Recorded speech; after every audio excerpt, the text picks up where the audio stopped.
Good afternoon, Miss Leslie. Good afternoon, ma'am. Okay, Miss Leslie, can you tell me about yourself? My name is Leslie Lois Malano. I live in Paratong Norte, Bangar, La Union. I have 3 kids. Okay, I have few questions for you to answer, so let's start. Why do you want to work as a maid? I want to work as a maid because I want to earn money. I want to secure the future of my kids. I want to help my family. Okay, why you choose Malaysia when there is a need of other country? Because Malaysian employer is good and nice. How are you qualified for this job? I am qualified for this job because I am a hard worker. I am willing to work all the household work. Okay, may I know what is your education level is? I am a secondary graduate, ma'am, in Doña Francisca Lacsamana dito or Second Memorial National High School. What is your recent working experience? My recent work experience is in Kingdom of Saudi Arabia as a domestic helper also. Have you worked abroad before? Yes, ma'am. Can you please tell the place and how many years or months you've been working? I'm working in Al Kingdoms of Saudi Arabia. I uh, I am 2 months and 3 weeks only there, ma'am. Do you have experience of taking care of baby? Yes, ma'am. And whose baby you are taking care of? Like taking care of my 3 kids, ma'am. What about elder people? Do you have experience taking care of an elder? I don't have experience in taking care of elderly people, ma'am. But are you willing to take care? Yes, ma'am, I am willing. Do you have any other special skills? Yes, ma'am. Can you please tell the other special skills you have? Like cooking, clean all around the house, washing clothes, taking care of babies, baking. Are you willing to learn new skills? Yes, ma'am. Are you willing to work with a family where the mother-in-law or any relatives stay together? Yes, ma'am, I am willing.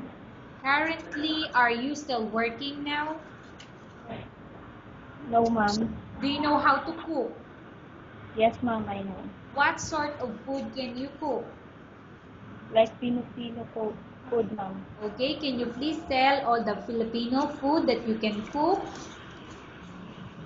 Sinigang, adobo, chicken curry. Are you aware that you will have to do washing, cleaning, ironing, and cooking? Yes, ma'am. From all the house chores or household work such as cleaning, washing, ironing, and cooking, which do you like most? I like most cooking, ma'am. If ever you were selected to work in Malaysia, who will take care of your kids? My partner in life and my mother also, ma'am. Okay, you are not allowed to use handphone during working hours. Yes, ma'am. You are only allowed to use handphone after you finish all the works and when going to bed. Yes, ma'am. You are strictly needed to surrender the handphone to your employer in the morning, and your employer will turn back to you once you're going to bed. Yes, ma'am. If ever your employer finds out that you're abusing your handphone and it's affected your work performance, your employer will confiscate your handphone and you're not allowed to hold it anymore. Instead, your Yes, employer will allow you to call to your family 3 times in a month. You're only allowed to bring normal phone and you're not allowed to bring smartphone. Are you agreed yes, with the terms and conditions? yes, ma'am. I'm all. Are you agree to the rules and regulation for the handphone? Yes, ma'am. I'm agree. How many years is the contract as you agreed and understand? 2 years, ma'am. Can you describe for me your ethics or your attitude? I'm honest. I'm industrious, ma'am. How can you assure to us that you will work hard in Malaysia? I, I can do all my best to work in Malaysia, ma'am. Can you promise not to use the telephone without the permission of your employer? Yes, ma'am, I can promise. Can you promise not to put on makeup but to dress properly while work? Yes, ma'am. Can you promise not to invite friends or relatives without the consent of your employer? Yes, ma'am.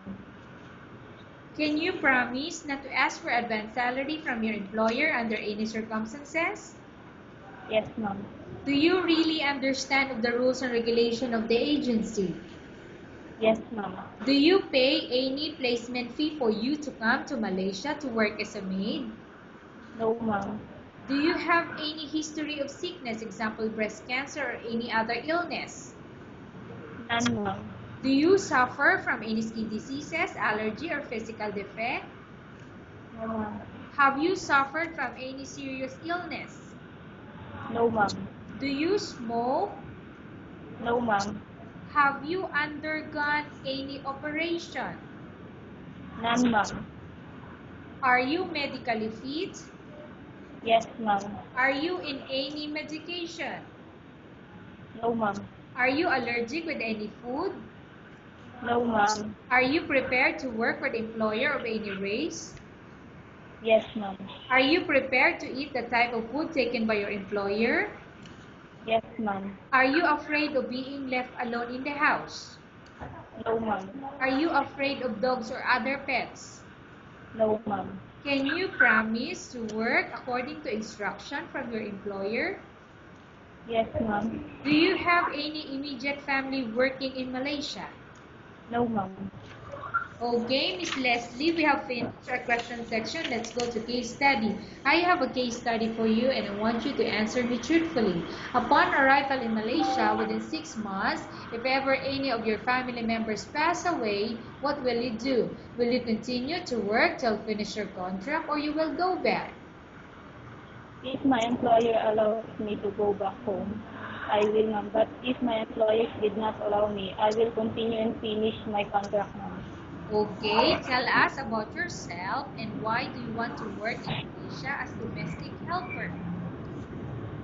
I want to work in Malaysia as domestic helper because I want to secure the future of my son, my 3 kids. I want to help my family. I want to help my husband. I want to earn money. I want to build my own house. Okay, Miss Leslie, what do you want to tell to your employer who watching your video? Mom, sir, please hire me because I am a hard worker. I can do all my best. I promise not.